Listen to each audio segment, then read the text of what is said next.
যে 30 লক্ষ মানুষকে কিন্তু ডাকবে, ট্রাইব্যুনালে ডাকবে, মানে তাদেরকে প্রমাণ দিতে হবে তারা এপার বাংলার লোক, এবং প্রমাণ দেওয়া সমস্ত ডকুমেন্টস জমা নেওয়ার পরে সেটা বিবেচনা করবে যে কমিশনার যে এরা এপার বাংলা প্রকৃত কিনা। তাদের এখন মনের ওপর নির্ভর করবে, মসজিদের ওপর নির্ভর করবে, মানে এরা এপার বাংলা না ওপার বাংলা সেটা তারা দেখবে।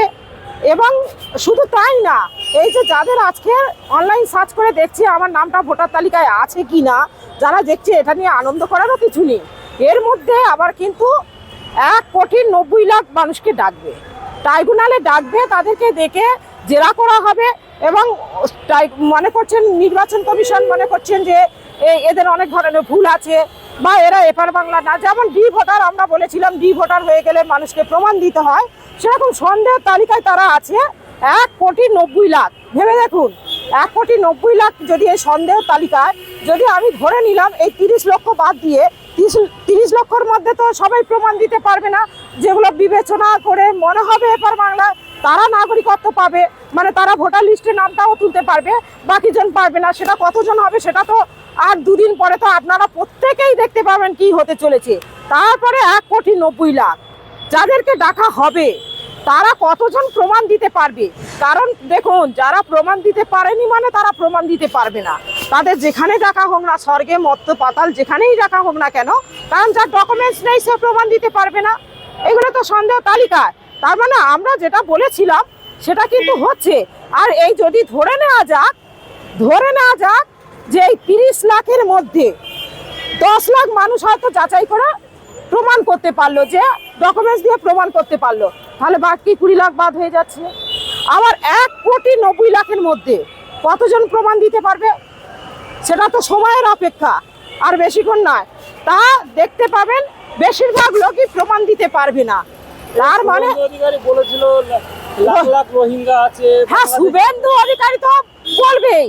দেখুন, শুভেন্দু অধিকারীদের এটা চাল। আমরা তো বারংবার বলেছিলাম যে বিহারে এসআইআর হয়েছে, সেখানে রোহিঙ্গা দেখাতে পারেনি। সব কিন্তু ভারতবর্ষের মানুষ বাদ পড়ে গেছে। ওরা রোহিঙ্গা খুঁজে খুঁজে ধরছে, কোথায় রোহিঙ্গা কেউ দেখেছে নাকি?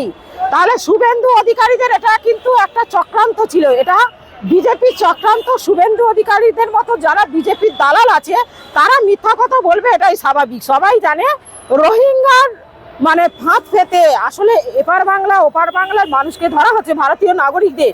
এবং শুধু তাই না, এপার বাংলার অনেক মানুষও কিন্তু যারা ওপার বাংলা দেখেনি বা যায়নি, শুধু শুনেছে, বা পাকিস্তান আফগানিস্তান তারা কোনোদিনও দেখেনি, তারাও কিন্তু অনেকে বাদ হয়ে যাবে হয়তো। কিন্তু তাকে প্রমাণ করতে গেলে অনেক কাঠখড় পোড়াতে হবে, অনেক অর্থ ব্যয় করতে হবে, সেটা কিন্তু সবার পক্ষে সম্ভব হবে না। এই যে এসআইআর যাদের নাম বাদ চলে যাচ্ছে, অথচ তারা ভারতবর্ষে বৈধ ভারতবর্ষে, এরপরে কি এরা কিরকম ধরনের বিপদে পড়তে পারে? দেখুন, বাদ পড়ে গেলে মানে দেখুন, যে না প্রমাণ করতে পারবে সে আর এপার আর ওপার, তার কাছে বলে কানার কি বা রাত আর কি বা দিন। যে চোখেই দেখে না তার দিন রাত তো একই হয়ে থাকবে। তা প্রমাণ যে দিতে পারবে না সে তো এমনিতে নাগরিক চুট হয়ে গেল। তাহলে তার কি অবস্থা হবে সবাই জানে। সরকারি কোনো সুযোগ সুবিধা থেকে সে বঞ্চিত হবে, তার অর্থ, তার ব্যাংক অ্যাকাউন্ট সমস্ত কিছু কিন্তু বন্ধ করে দেওয়া হবে। যেটা আমরা আগে থেকে বলছিলাম, তারা কোনো রকম সুযোগ সুবিধা পাবে না, বন্ডের লেবার হয়ে থাকবে, কোনো রকমে খেটে এখানে খেতে পারবে, এইটুকু তাদের জন্য। হিন্দু মতুয়ারা যারা বাদ চলে যাচ্ছে এদের উপায় কি হবে?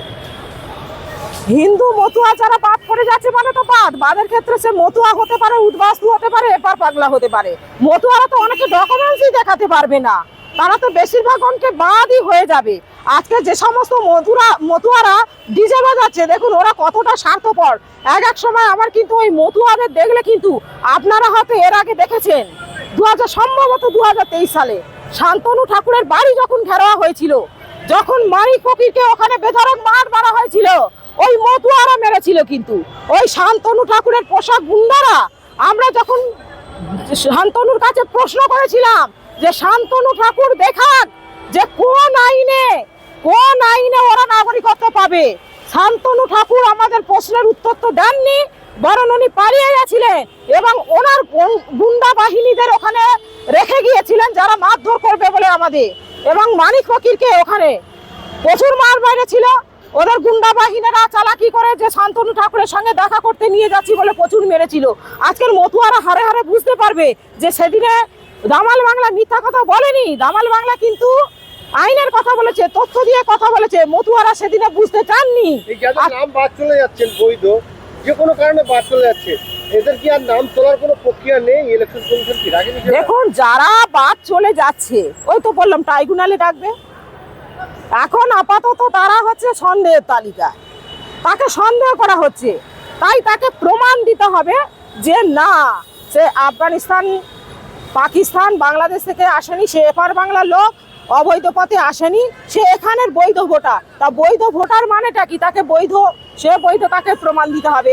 এখানে তো সরকার প্রমাণ করে দিচ্ছে না কাউকে, তাকেই বরং প্রমাণ করতে হবে সে চোর, ডাকাত না খুনি, বাটপার, তাকেই নিজেকে প্রমাণ দিয়ে তবে ভোটার তালিকায় নাম তুলতে এই হবে। যাদের নাম বাদ চলে যাচ্ছে, পরবর্তীকালে কি এই এসআইআর এর পরে কি এনআরসি এরা বিপদে পড়বে? দেখুন, এনআরসি মানে আমরা সবাই জানি একটা ভারতীয়দের নাগরিক পুঞ্জি, মানে নাগরিক তালিকা, কারা নাগরিক কারা নাগরিক নয় সেই তালিকা। তাহলে এসআইআর, এনআরসি সব কিছু এর মধ্যে হয়ে গেল, এসআইআর এর মধ্যে থেকে এনআরসির পার্ট হয়ে গেল।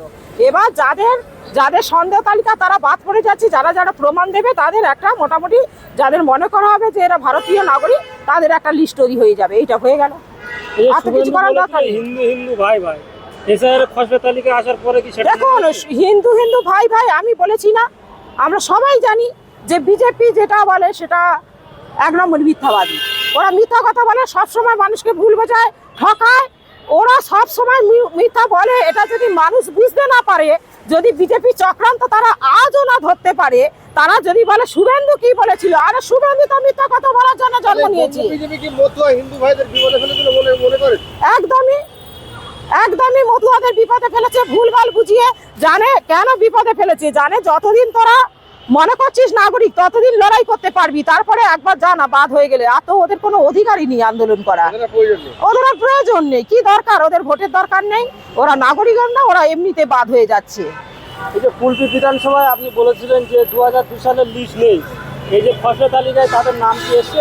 হ্যাঁ, আপাতত এসেছে, কারণ 2000 ওটা কোনো রকমের মিস্টেক হয়েছিল। 2002 সালে ভোটার তালিকাটা 2003 সালে একদম জানুয়ারি মাসে ওটা 1 তারিখে উঠেছিল, তার মানে কোনো কারণে মিস্টেক ছিল, ওটা এসে গেছে। বুঝে গেছে? ঠিক আছে। এই যে এসআইআর এর যে খসড়া তালিকা প্রকাশিত করলো কমিশন, কি বলবেন এই বিষয়ে? দেখুন, আজকে যে খসড়া তালিকা প্রকাশ হলো, এটা তো আমরা আগে থেকেই জানতাম যে কি হতে চলেছে এবং কি হবে।